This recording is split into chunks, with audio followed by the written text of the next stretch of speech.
أهلا بيكم في حلقة جديدة من ملعب القهوة. اسحب كرسيك واطلب قهوتك واظبط منبهك على الساعة 6 صباحا، وتعالى نتكلم عن ماتش مصر وإيران.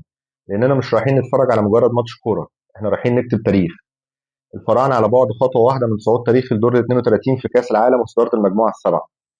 منتخب مصر بيدخل اللقاء بروح معنوية عالية بعد ما جمعنا 4 نقط من فوز غالي على نيوزيلندا وتعادل تكتيكي رائع مع بلجيكا.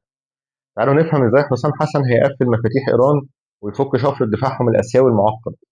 يلا بينا نفصص الماتش ده ونتكلم في التشكيل ونقاط القوة والضعف في منتخب إيران. خلونا الأول نبص على الجدول عشان نعرف قيمة الماتش ده. مصر ب4 نقط وإيران وبلجيكا بنقطتين، يعني ببساطة التعادل يأهلنا رسميا والفوز يضمن لنا صدارة المجموعة. أهمية الفوز إن الصدارة هتخلينا نتجنب متصدري المجموعات التانية في دور ال 32، وهتدينا طريق أسهل نسبيا في الأدوار الإقصائية. وفوق كل ده الفوز هيدي الجيل الحالي ثقة مرعبة. في المقابل إيران داخلة بنقطتين من تعادلين، يعني الماتش بالنسبة لهم حياة أو موت، وخسارتهم يعني توديع البطولة، وده هيخليهم يغامروا. هنا حسام حسن في الماتش ده محتاج توازن مرعب، تأمين دفاعي حديدي وضربات مرتدة تخلص الجيم. التشكيل الأقرب من وجهة نظري هو نفس تشكيل ماتش بلجيكا، 4-4-1-1، وبتتحول ل 4-2-3-1 في الحالة الهجومية. حراسة المرمى شوبير، الدفاع في اليمين هاني وفي الشمال فتوح، وفي القلب رامي ومنعم. الوسط اتنين مركز ستة مروان ومهند، وفي اليمين زيكو وفي الشمال إمام. محمد صلاح مهاجم وتحت عمر مرموش مهاجم وهمي. بالنسبة لمنتخب إيران فهو منتخب آسيوي كلاسيكي، بيلعبوا ببلوك دفاعي عميق ومنظم جدا، وشفنا ازاي قدروا يخنقوا بلجيكا ويخرجوا بنقطة.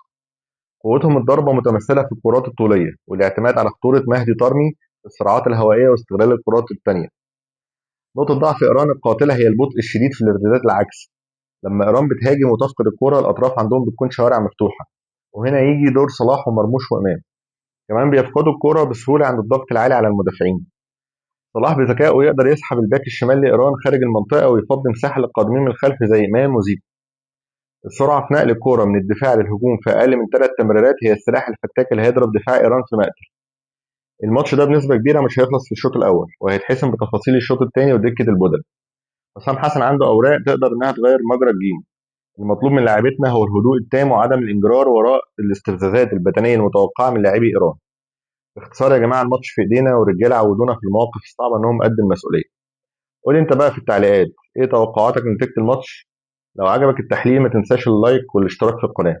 قعدتنا خلصت بس الكلام في ملعب القهوة ما بيخلصش. سلام يا كباتن.